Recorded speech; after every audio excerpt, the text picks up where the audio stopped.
Spoštovani gledalci, spoštovane gledalke, lep pozdrav iz studia BKTV v oddaji Na glas smo, kjer bomo govorili o investicijah v domove za starostnike. Zaradi tega so z mano zanimivi, pomembni gosti iz tega področja.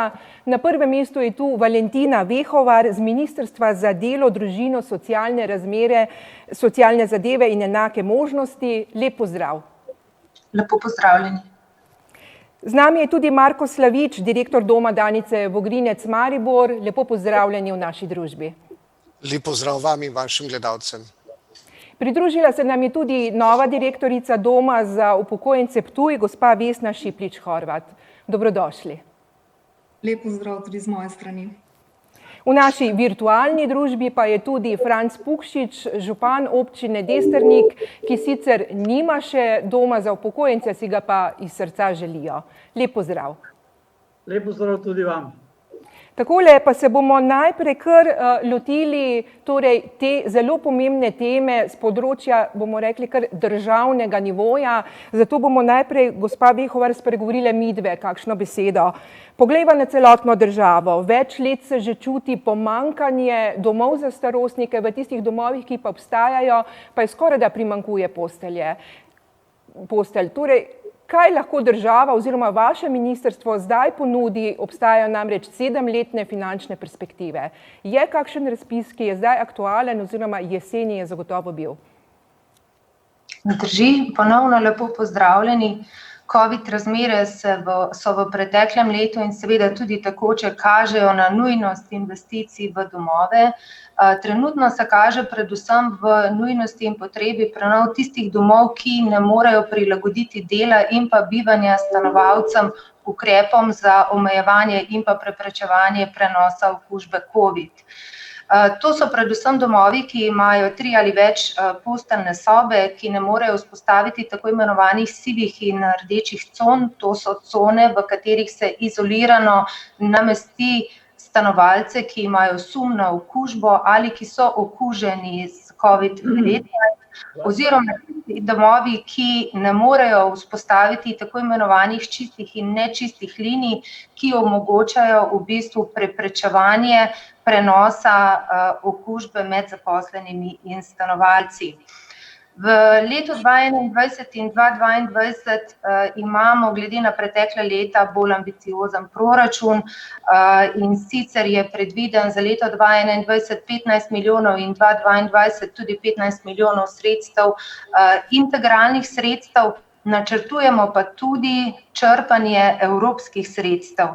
Mogoče, če za začetek samo povem, da iz naslova, se pravi dodatnih sredstev za sedanjo finančno perspektivo, tako imenovan REACT-EU, bo predstavljal pomoč državam kot odziv, neposredni odziv na COVID razmere.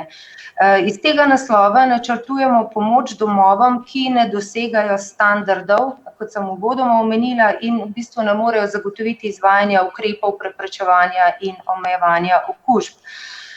Tako da bodo sredstva namenjena za prenovo, za vzpostavitev standarda, da se 3 ali več posteljne sobe, torej prenovijo v 1 ali 2-posteljno sobo, da bo možno v domu vzpostaviti sivo in pa rdečo cono in da bo mogoče vzpostaviti tako imenovane čiste in nečiste linije. Sredstva bo mogoče porabiti do konca leta 2023 in v tem primeru se seveda pričakuje, da bo investicijska dokumentacija in gradbena dokumentacija pripravljena hitro, da se lahko prenova zaključi v predvidenih rokih. Ministrstvo za delo bo v kratkem, morda že v februarju, posredovalo poziv domov za starejše, v katerim jim bo tudi pojasnilo namen tega projekta in pa možnost investicij, na podlagi katerega potem pričakujemo tudi kot poziv domov. Novo finančno perspektivo, ki pa ste omenili, torej za leto 2021 in 2027, pa v bistvu predstavlja nadaljevanje sedanje finančne perspektive, v katerem se je že začel proces deinstitucionalizacije in pa vseh oblik podpore temu procesu. Moram povedati, da Evropska unija ne podpira investicij v institucionalizacijo, zato so tudi v tej finančni perspektivi predvideni v bistvu ukrepi za razvoj storitev deinstitucionalizacije, kot so na primer ohranjanje samostojnosti in neodvisnosti bivanja v domačem okolju, recimo ukrepi prilagajanja stanovanj.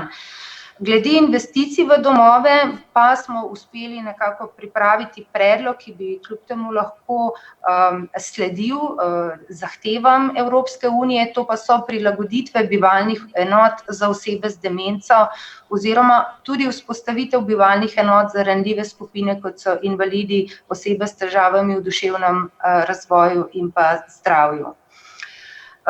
In še zadnji, tudi sedaj aktualen vir črpanja sredstev, to je pa načrt za okrevanje in odpornost. Tukaj so pa stvari seveda še zelo v pripravi. Tukaj so predvidena evropska sredstva za posodobitev in pa dodatne kapacitete, predvsem na področju starejših. Nekako predvidevamo, da bi tukaj z tega naslova lahko financirali 850 dodatnih postelj.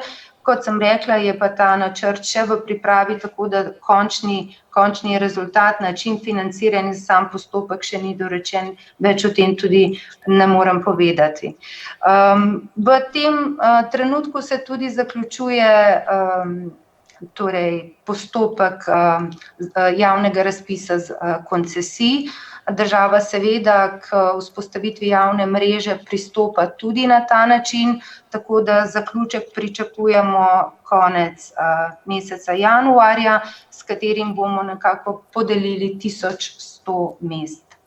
Kaj smo pa iz finančne perspektive že realizirali, torej finančne perspektive 2014-2020, kar je tudi zelo pomembno za ljudi, predvsem za tiste prebivalce, ki živijo doma in so tu že odvisni od pomoči drugih. To pa je, da smo zaključili javni razpis dnevnih centrov in začasnih namestitev, in sicer bomo vzpostavili 16 dnevnih centrov za 218 mest in 13 začasnih namestitev za 178 mest, ki ocenjujemo, da bodo v veliki meri pomagale, da bodo ljudje lahko ostali doma in tiste nujne potrebne storitve, ne samo nujne, se moram kar popraviti, potrebne storitve dobili v dnevnih centrih in pa v začasnih namestitvah.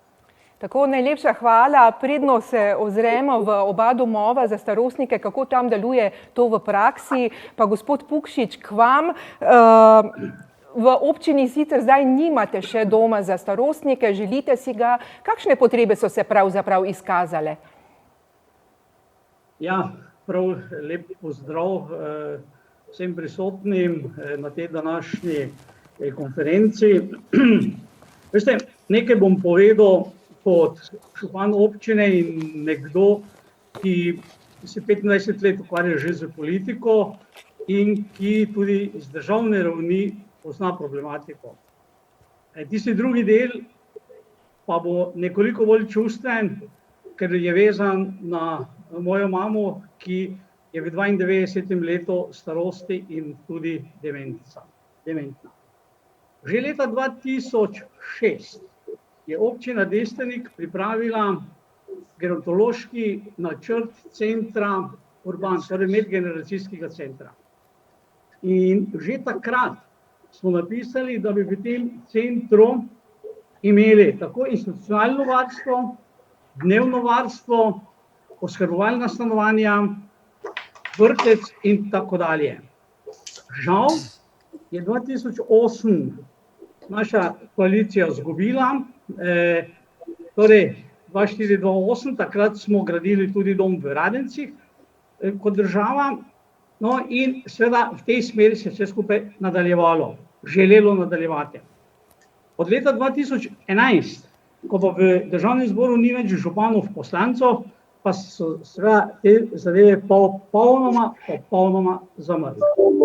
Danes bi bilo bistveno boljše, če bi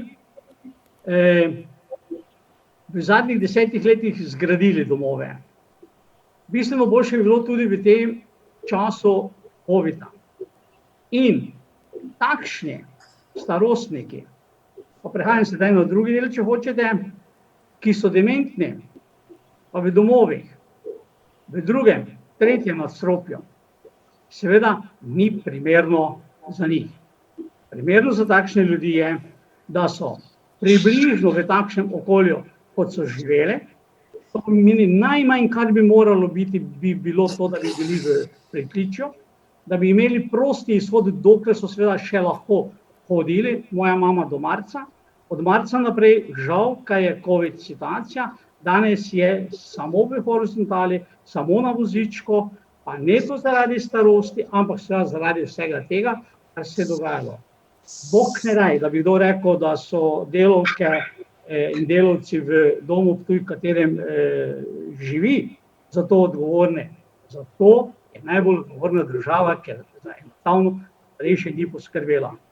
Ne bom se osredotočil na tiste milijone, kam so šli za študije in ne vem kaj, ni se pa nič naredilo. Zato seveda še tako bolj upravičeno, srčno pričakujem, da bo ministrstvo čim prej, oktobra, torej smo podali vloge, da rečeno je sicer nekje konec januarja, da bo čim prej torej nam izdalo odločbe, možnost torej podelitve koncesije. Imamo investitore, to pomeni privatni investitore pripeljali.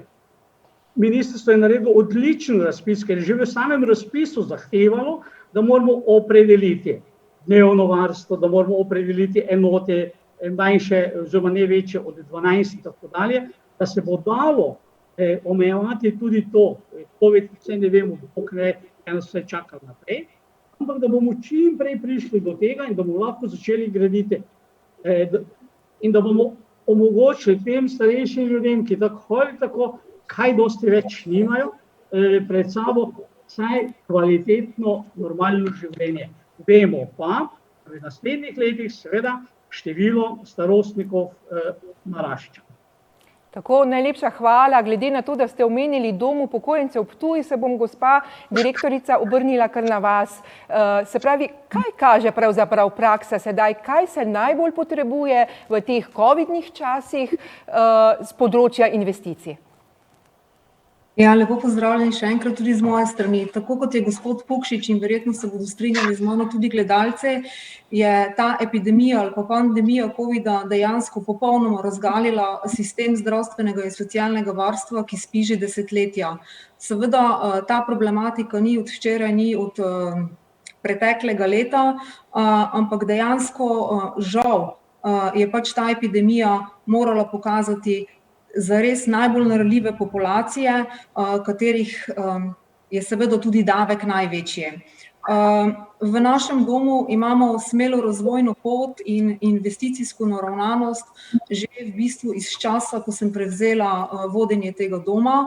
Jaz sem se ekipi Doma upokojencev Ptuj pridružila v letu 2018, tako da imamo kar nekaj investicij v teku. Zdaj, če tukaj omenim enoto Juršinci, ki je v bistvu v zaključku gradbene faze, nekako se pričakuje tudi na račun COVID-a podaljšanje tega roka predvidoma do konca meseca marca, kjer bomo dodatno pridobili 95 postelj.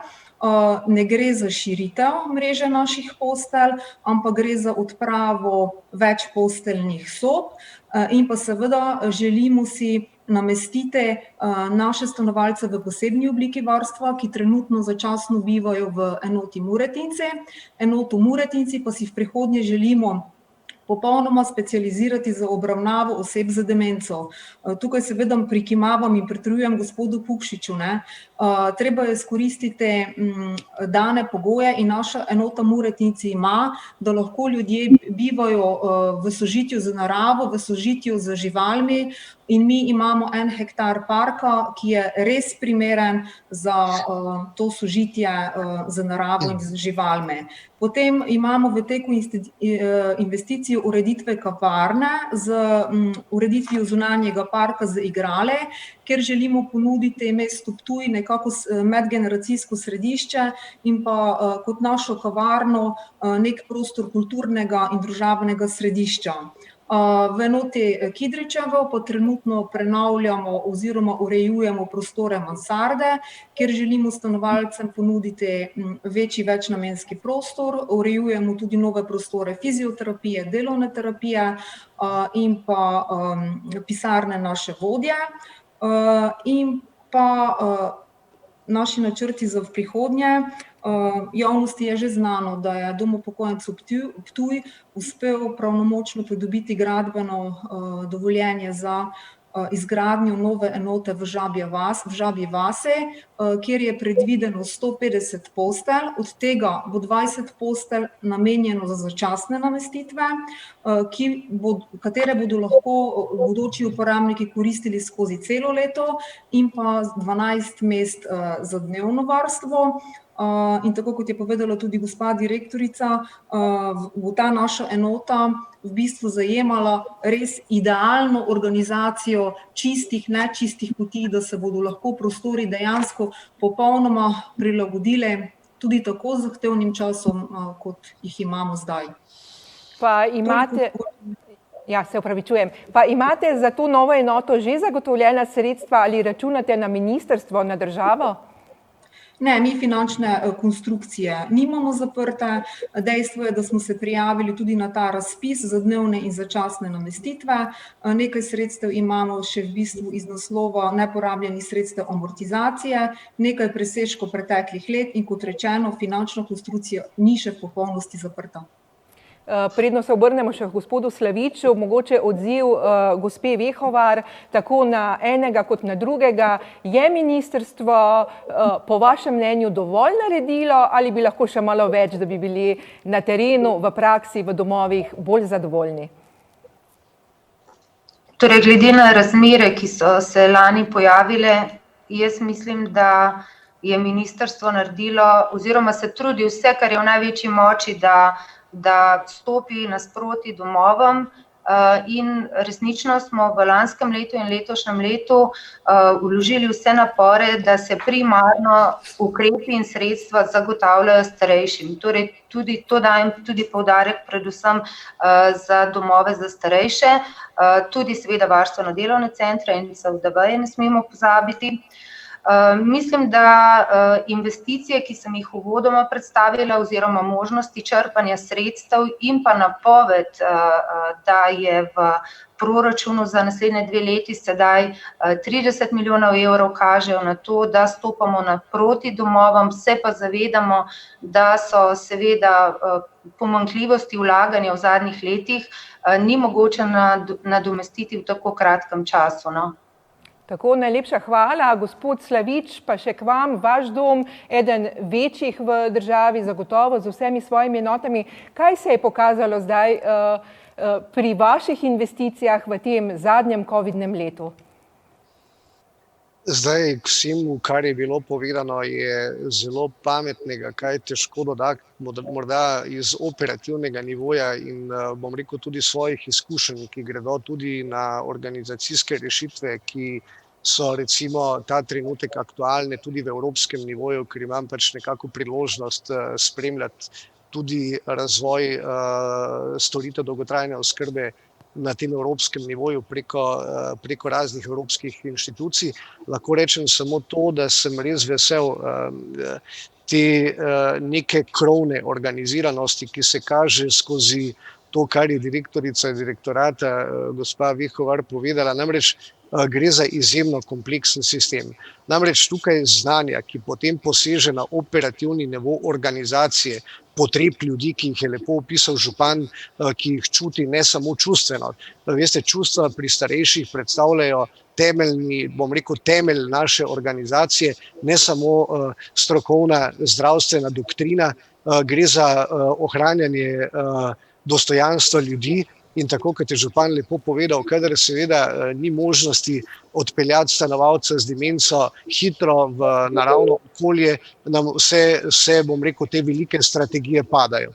Tako da se jaz v bistvu strinjam z postopki deinstitucionalizacije povsem in seveda sam COVID in epidemija je pokazala na to, da seveda gresta v roko v roki dva elementa, če želimo ne samo epidemijo dobro obvladovati, ampak če želimo delati strokovno tako na področju zdravstvene nege in oskrbe, se pravi tako imenovanega zdravstvenega in socialnega dela, ki bi ga po mojem mnenju v konceptu dolgotrajne oskrbe res morali nujno zintegrirati, ker gre za obravnavo ljudi, celostno oskrbo in upam, da se to čim prej zgodi.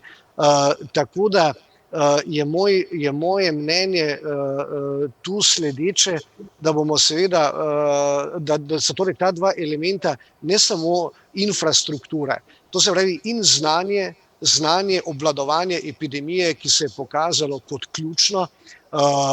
Ne gre za hvalo, ampak vendarle je treba povedati, da domovi, torej naši domači slovenski domovi, ki so z velikim znanjem se lotili obvladovanja epidemije, so uspeli sploščiti krivuljo okuženosti in jo prenesti na daljše obdobje. Tako je nam recimo kljub večjemu številu več posteljnih sob uspelo na dolgi rok zadržati to sploščeno krivuljo in ne doseči tiste vrhove, ki so lahko problematični za obvladovanje zdravstvenega sistema, ko nam lahko sistem zaradi preobremenitve pade. No, torej en element je sigurno znanje in vzporedno s tem pa seveda infrastruktura, o kateri je pa seveda lepo povedala direktorica, kako bi se naj gradila. In če sem jaz česa vesel, sem vesel tega, da se na ministrstvu vendarle začenjamo zavedati in sem res iskreno hvaležen za to, da je potrebno tako občutljivo področje, kot je gradnja mreže, peljati res iz vrha, iz jasno odločene strategije in vizije, ki ne sme biti plod odločitev direktorjev na operativnem nivoju, tistih, ki so uspeli akumulirati sredstva, ki so jih plačevali stanovalci v preteklem obdobju na tak ali drugačen način in se zdaj uporabljajo tudi za gradnjo mreže, ampak predvsem zato, da je direktorica lepo povedala, zagotovili so, se pravi, povečana sredstva za novi 2 leti samega integralnega proračuna, omenila je projekt React, na katerega pač seveda računamo resno tudi mi pri prilagajanju infrastrukture in seveda nova finančna perspektiva je torej priložnost. Res je, da smo razgaljeni do gole kože v tem trenutku ob sami epidemiji, ampak jaz venomer gledam skozi znanje in skozi priložnosti, ki pa jih vendarle odpira tudi ta epidemija. Vendarle je smiselno sredstva, ki so ta trenutek na voljo v evropskih fondih, tudi v integralnem proračunu, usmeriti pametno, učinkovito in gospodarno.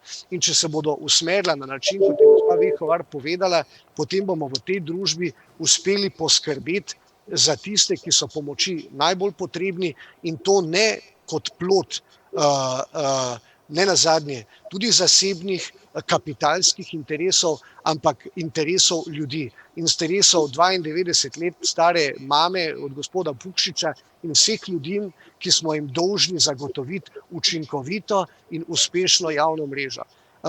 Kakorkoli že, ponovno apeliram na to, da je seveda ob taki krovni organiziranosti in ob tem vedenju, kako je potrebno sredstva za investicijske namene razdeljevati na krovnem nivoju, to prvi korak, ker to področje obvladovanja dolgotrajne oskrbe v prihodnjem obdobju pomeni resnično enega velikih, ne samo strokovnih, ampak tudi ekonomskih izzivov za prihodnost in sem vesel takega sistematičnega pristopa.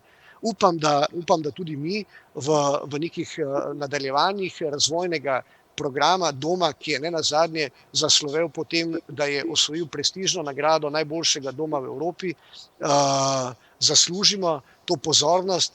Iz odnosa ministrstva je to ta trenutek jasno razvidno in se veselim tega, da bo prihodnji čas postregel z boljšim sodelovanjem in z investicijami, ki si jih tako želimo. Moram pa poudariti še nekaj. Treba se je zavedati, da vendarle sredstva za investicijo, za razvoj javne mreže in verjamem po razgovorih, ki sem jih opravil tudi za direktorico direktorata, se vsi tega zavedamo, da razvoj javne mreže ne sme biti plod akumuliranih sredstev, ki so jih akumulirali ali v namen plačevanja materialnih stroškov, stroškov storitev, stroškov kadra, ki ni bil ustrezno in številčno ustrezno razporejan, tudi ne amortizacije, ki mora biti namenjena tistim ljudem, ki to storitev danes plačujejo. In se pravi, ljudje, ki so danes stanovalci v domovih za starejše, ne morejo nositi obveze in bremena gradnje nove infrastrukture. Verjamem, da se direktorica tega zelo dobro zaveda, dala je ta signal in prosim vas, izkoristimo slovensko znanje, slovenske izkušnje in sestavimo z sredstvi, ki so ta trenutek na voljo, ki jih epidemija postavlja kot priložnost. Epidemija ni zgolj breme, kajti če bomo iz tega bremena išli brez ustvarjanja, kreiranja novih priložnosti, smo zamudili velik trenutek. Ravno to bi rada izpostavila, predno nas prekinejo oglasi. Gre torej ne samo zgolj za predstavitev problemov, ampak ne nazadnje tudi izzivov. Tako da najlepša hvala ta trenutek. Dragi gledalci in gledalke, po oglasih se vrnemo. Spoštovani gledalci in gledalke, vrnili smo se po oglasih, še vedno je tu oddaja Na glas, govorimo pa o investicijah v domovih za starostnike, tako po Sloveniji, predvsem pa glede na tista dva gosta, ki jih imamo danes tukaj v studiu. In zaradi tega se obračam, gospod Slavič, še kar enkrat na vas.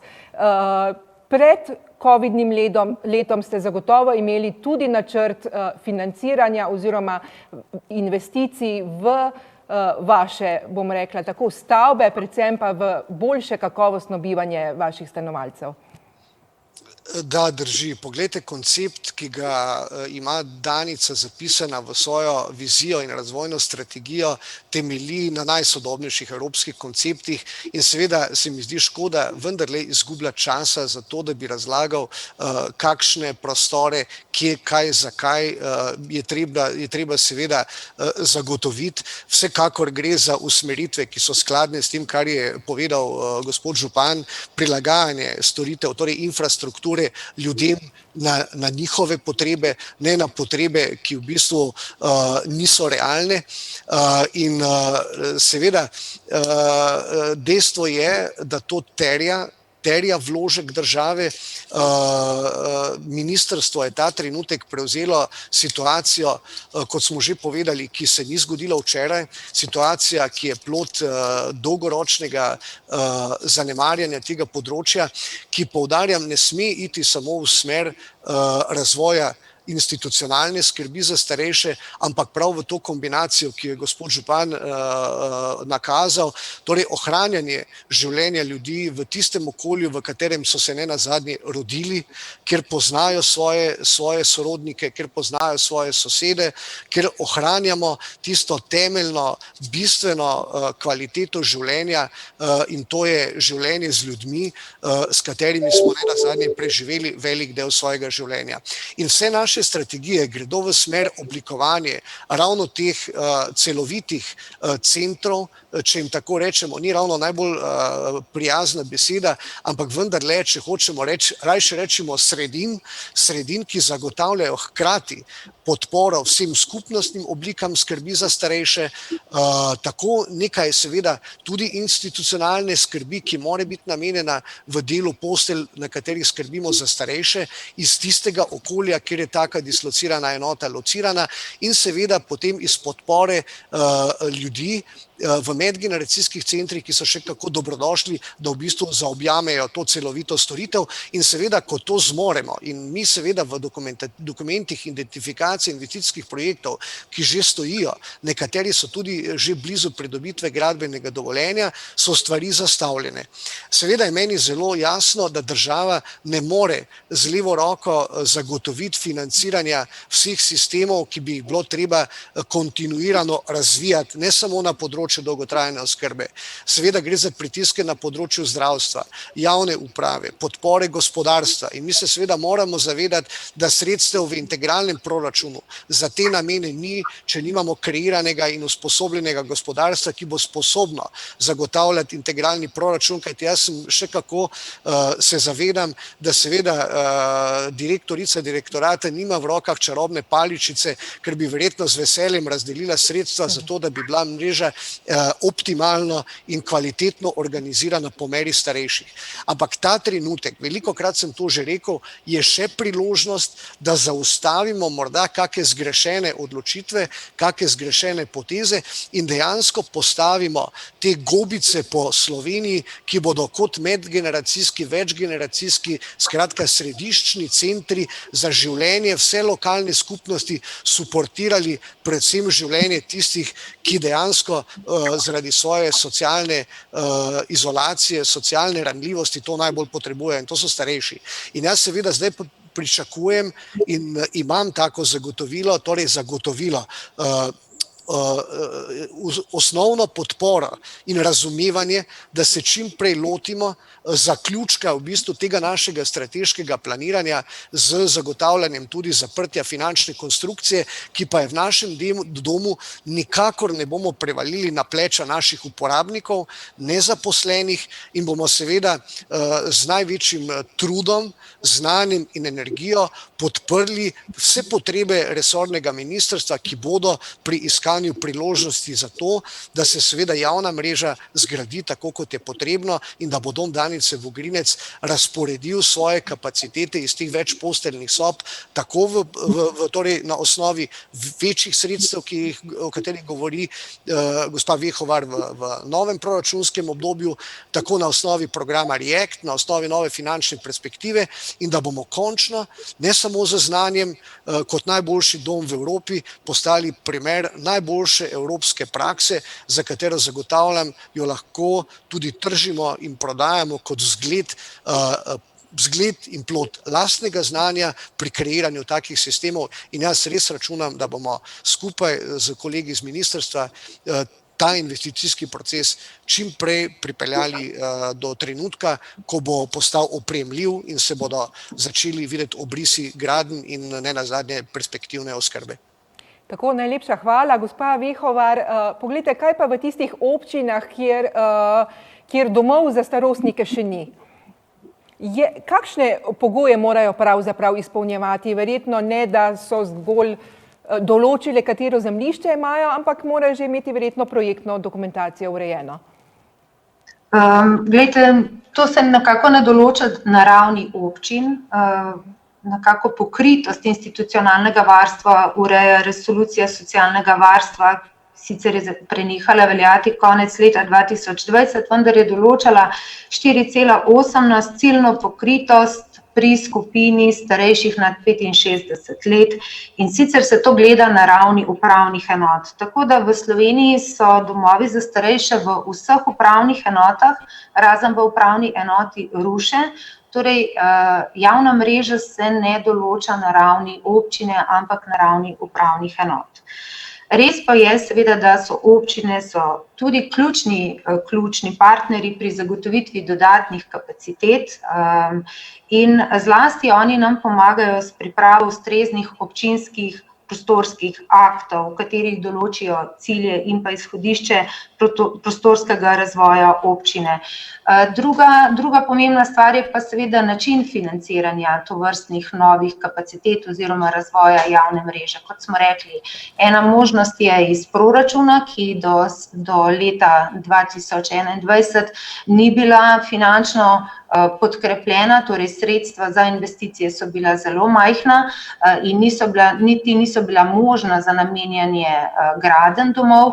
Od leta 2021 dalje, zdaj v naslednjih 2 letih imamo večja finančna sredstva in širše vire financiranja tudi iz evropskih sredstev, tako da upam, da na tej točki potrebe občine in pa razpoložljiva sredstva ter razvoj javne mreže lahko skupaj dorečemo tudi z občinami, ki bodo ta interes izkazale.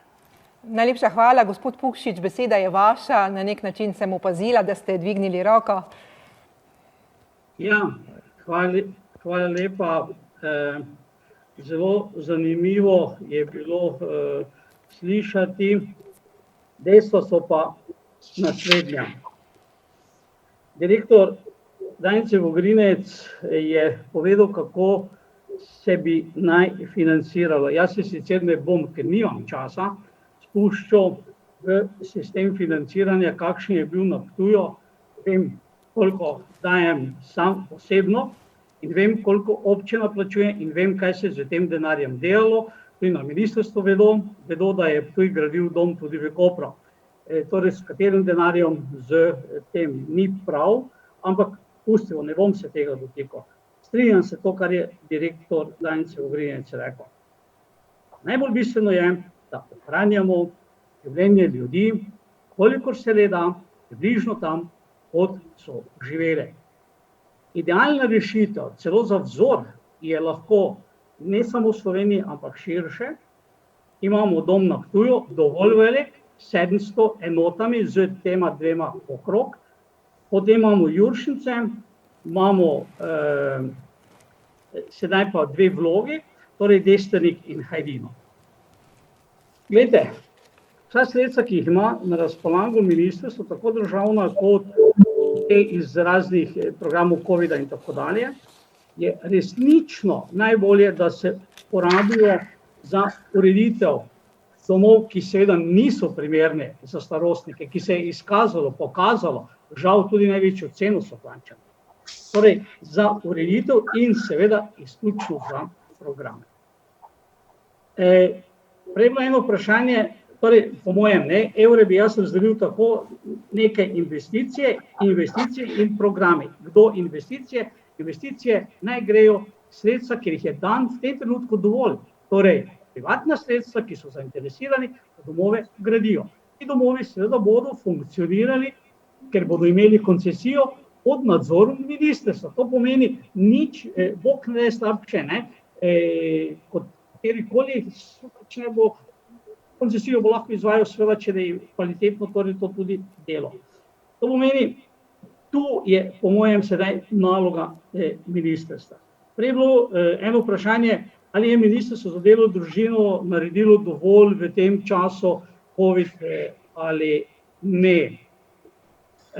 Jaz bom rekel tako, ker to gledam od blizu, od znotraj, ne dovolj, več kot je sploh lahko naredilo. Več je naredilo v teh 10 mesecih, kot prej v 10 letih.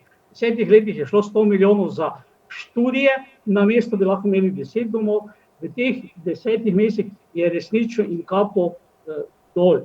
Sedaj je njihova glavna naloga še, da čim prej podelijo, tudi če je razpisali so 1100, vlog je, da bi zgradili več privatnim denarjem, zakaj pa ne bi dali privatnemu kapitalu te možnosti, da to naredi. In še nekaj, ljudi starejše,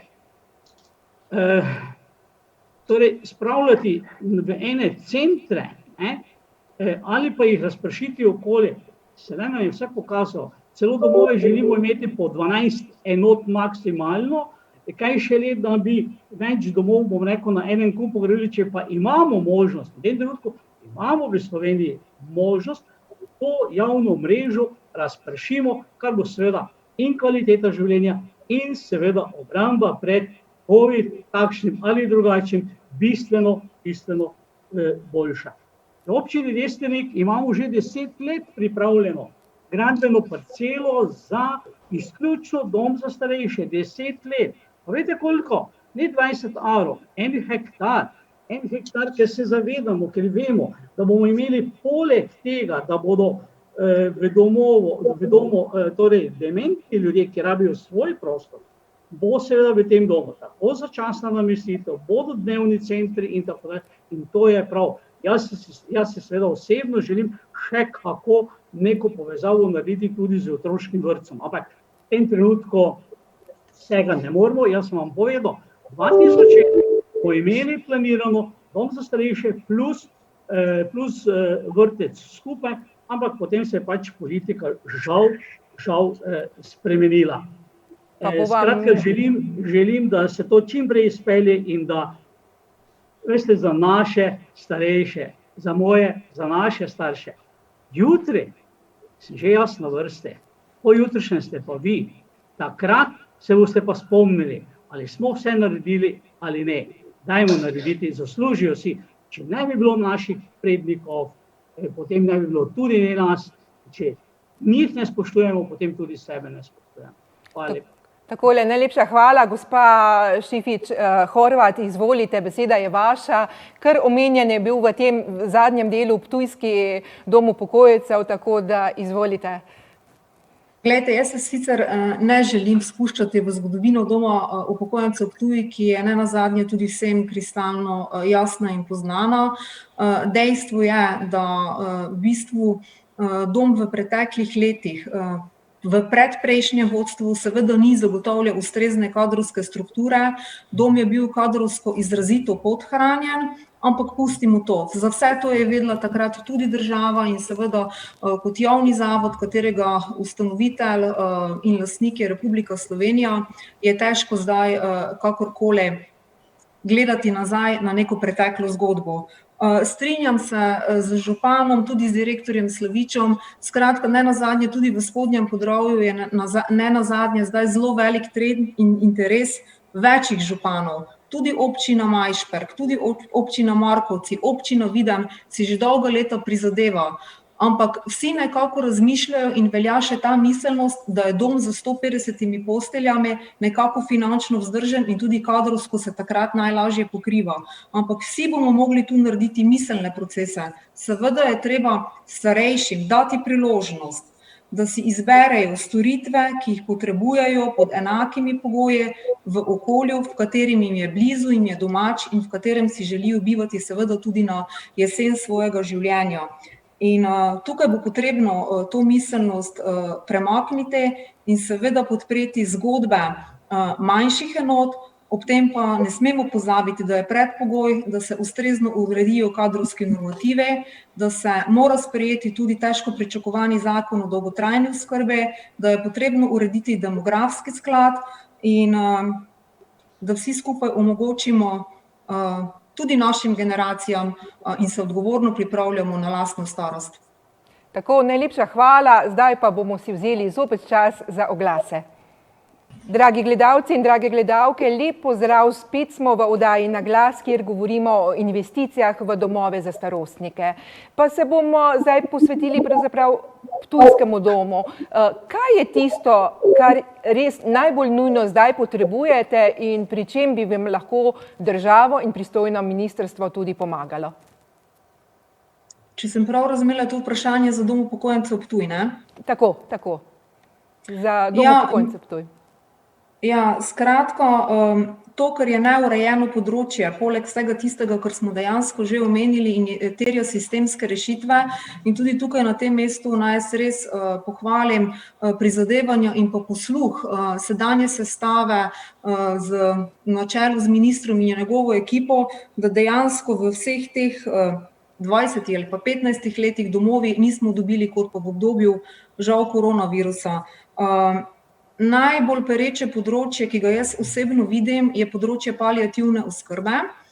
Imamo številne vloge mlajših paliativnih pacientov in nekakor ne morem pristajati na to, da bi mlajši ljudje, ki potrebujejo v bistvu pomoč v osnovnih temeljih življenjskih aktivnosti, da bi bili odloženi v domove za starejše, ker za njih skrbi neustrezen kader.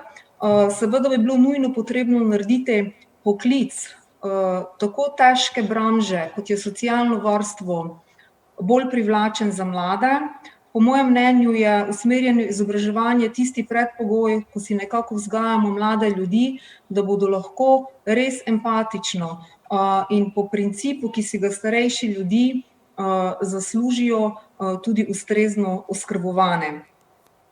Tako da področje paliativne oskrbe, dejstvo je, da v letu 2011 je področna zakonodaja v pravilniku standardnih normativih za tiste socialno-varstvene zavode, ki skrbijo za posebne oblike varstva, vpisala oskrbo C7, ki opredeljuje to populacijo, vendar žal vse do današnjega dne ni uredila vira financiranja, metodologija oblikovanja cen v socialno-varstvenih zavodih še vedno ne omogoča, da bi paliativna oskrba našla prepotrebno mesto znotraj sistema socialnega varstva.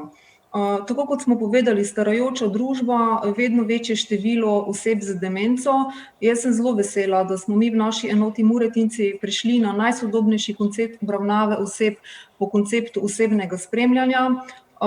In tudi tukaj se moramo približevati res tankočutno osebam, ki terjajo seveda posebno obravnavo.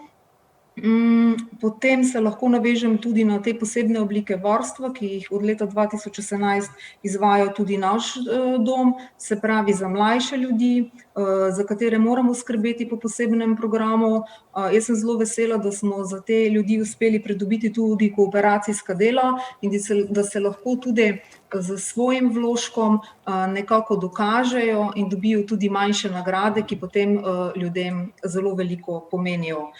Večjo pozornost bomo vsekakor mogli namenjati tudi stanovalcem, tistim najbolj ranljivim, tisti, ki so res v celoti odvisni od naše pomoči. In dejstvo je, da v domovih imamo od 75 do 80% naših stanovalcev, ki so uvrščeni v najzahtevnejšo zdravstveno nego. In seveda sistem je jasen, z tem nenačrtnim nevlaganjem v domove, stari domovi ne zmorejo niti tem ljudem zagotoviti, da še enkrat vidijo nebo. Tako, gospod Slavič, kako je pa pri vas? Kje so zdaj tista konkretna področja, na katerih lahko ministrstvo in država zdaj vam priskoči na pomoč? Torej, ta trenutek lahko država pomaga samo na en način in to je način, ki ga je na začetku opisala direktorica direktorata, gospa Vehovar, in to je, da dejansko z največjo mero odgovornosti do vseh državljanov Republike Slovenije in ne za pokrivanje parcialnih interesov najprej poskrbi, se pravi, za svojo javno mrežo, tako kot se spodobi in ki bo zagotavljala vse te storitve na način, kot so bile zdaj že večkrat opisane, ki bodo seveda lahko zagotavljali to tako opevano dostojanstvo starejših ljudi. In ta trenutek je, torej ne potrebujemo neznanja, imamo ga na operativnem nivoju dovolj, imamo torej izdelano izjemno ugodno percepcijo naših storitev, zgradili smo imidž, zgradili smo blagovno znamko, ki ljudje v lokalnem okolju verjamejo in zaupajo, in tukaj ne rabimo nič, ne rabimo podpore pri razvijanju ne znanja menedžmenta, ne organizacije, torej vsaka pomoč in učenje je seveda dobrodošla, ampak vendarle potrebujemo ta trenutek res ta ključni preboj pri odločitvi, kako bomo odgovorno, poudarjam, ne na način lovljenja tistega, ki bo interesno ali politično močnejši, in iz besed direktorice Toveje imam dober občutek, da se bo dejansko mreža razvila na način, da bomo v domu čim prej podpisali ključne dokumente in sklepe, s katerimi bomo podpisali dokumente identifikacije investicijskega projekta in se lotili gradenj na način, ki bodo podobne temu, kar je župan Pukšič prej omenil, ki bodo omogočale to najširšo družbeno odgovornost, konsens, povezovanje vseh skupin, od katerih bodo imeli seveda starejši v določeni lokalni skupnosti, kjer bodo ostali in se iz nje ne bodo rabili seliti, seveda največ.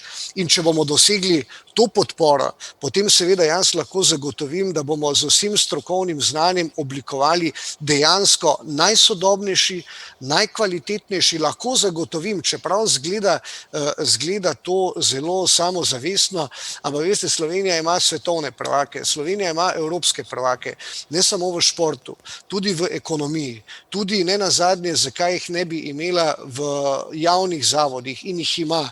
In zato tukaj seveda ministrstvo, sem prepričan, bo v tej sestavi to uspelo izkoristiti in vendarle razviti vzorčne modele, po katerem bi se po mojem mnenju lahko oblikovali sistemi verižnega, torej verižnih manjših enot v lokalnih skupnostih, kjer bi ljudje lahko seveda z dostojanstvom ostajali vse svoje življenje, kjer bo župan lahko vsak dan v 5 minutah, kolikor mu bo ostalo časa, obiskal svojo mamo, ker to je pomembno, veste, ob vseh storitvah je pomembno, ali jih lahko otroci obiščejo in ne se preselijo in se ne vozijo 20-30 km za to, da pridejo na lokacijo, kjer pač so imeli ti svoje mesto.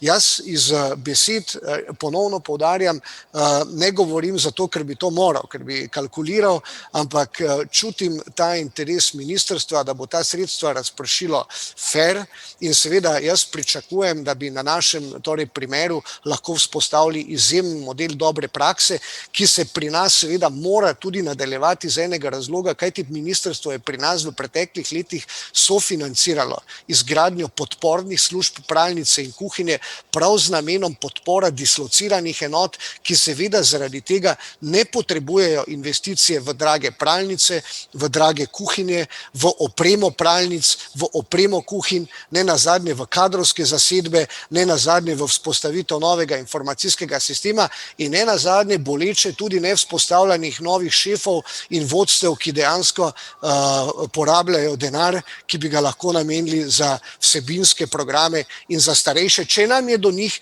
iskreno in resnično mar.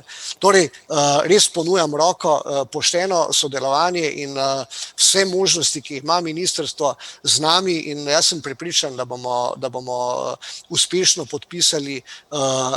se podpisali po to našo razvojno strategijo in začeli z gradnjo dislociranih enot, ki so lahko res izjemen primer dobre prakse in ki bodo zaobjele vse te storitve, o katerih smo zdaj že velikokrat govorili.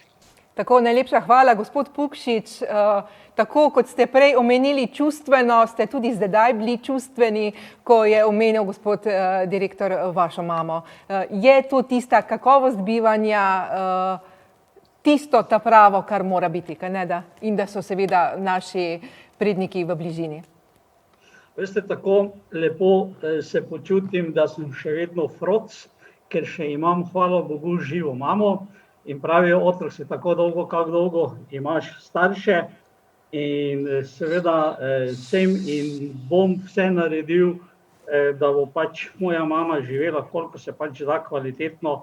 Jaz celo računam, da 31.12.2022 bo živela tam na tisti zemlji, na kateri je kopala z motiko, na kateri je sejala, skratka v zasadih, ker je to njena zemlja, moji starši so to zemljo podarili, dali skoraj zastonj, oziroma brat občini, zato bomo naredili dom za starejše. In verjamem, da se to uresničilo in če bodo mi kdaj iz srca tekle solze, bodo mi takrat solze sreče tekle, pa če bo tudi 5 minut, pa bo pač 5 minut. Direktorju, pa me je tudi nasmejal, ko je rekel, da imamo svetovne prvake. Res je direktor v marsičem, sedaj smo celo dobili, namreč bom pokomentiral, zelo na kratko, ker pač sem tudi 10 let poučeval matematiko, pa imam strokovni izpit iz pedagoškega... Tudi jaz, župan, tudi jaz. Super, tudi ravnateljskega. Imam tudi, okej, v redu. Skoraj, da je to že druga tema, kaj ne da? Ne, samo to, da zaključim. Svetovne prvake imamo tudi v politiki, ker sedaj je postalo 42 enako 46 oziroma več. Bomo pustili te teme za kdaj drugič, zdaj se pogovarjamo o investicijah v domove za starostnike, tako da dajem sklepno besedo pravzaprav gospe Vjehovar. Torej, nek strateški načrt je narejen, bodo lahko obstoječi domovi in tudi občine, v katerih želijo imeti domove za starostnike, lahko računale nanj. In seveda ne zgolj na domove za starostnike, ampak za celotno mrežo takšno kot treba. Tako kot sem uvodoma povedala, imamo sedaj širok vir sredstev za financiranje. Zavedamo se stisk, zavedamo se pomanjkanja, zavedamo se potreb, ki so v domovih za starejše, zato delamo izjemno aktivno.